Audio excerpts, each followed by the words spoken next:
Hello, আসসালামু আলাইকুম। অনেকে আপনারা বলেন যে লাউ গাছে লাউ হয়ে পচে যায়, অনেকে বলেন যে লাউ কেন হয় না। এই যে এভাবে একটা ফুল নেবেন, এই যে ফুলটা এভাবে ফুলটা ফেলে দিয়ে এটা দিয়ে একটা এই যে আর লাউর সাথে এভাবে অঙ্কুশ করাবেন। এই যে এভাবে অঙ্কুশ করাবেন লাউর ভিতরে দিয়ে। এই যে লাউর আরেকটা ফুল আছে, এটার মধ্যে এভাবে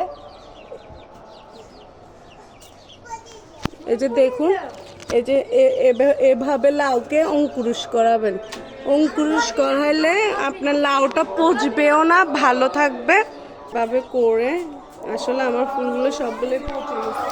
এই যে এভাবে দিয়ে এভাবে ফুলের সাথে ফুল এভাবে নিয়ে এই যে এভাবে অঙ্কুশ করাবেন। এই যে এভাবে অঙ্কুশ করাবেন, তাহলে আপনাদের লাউ পচবে না, সুন্দরভাবে এভাবে আমার মতো এভাবে লাউ ধরে ঝুলে ঝুলে থাকবে। এই যে এভাবে ঝুলে থাকবে।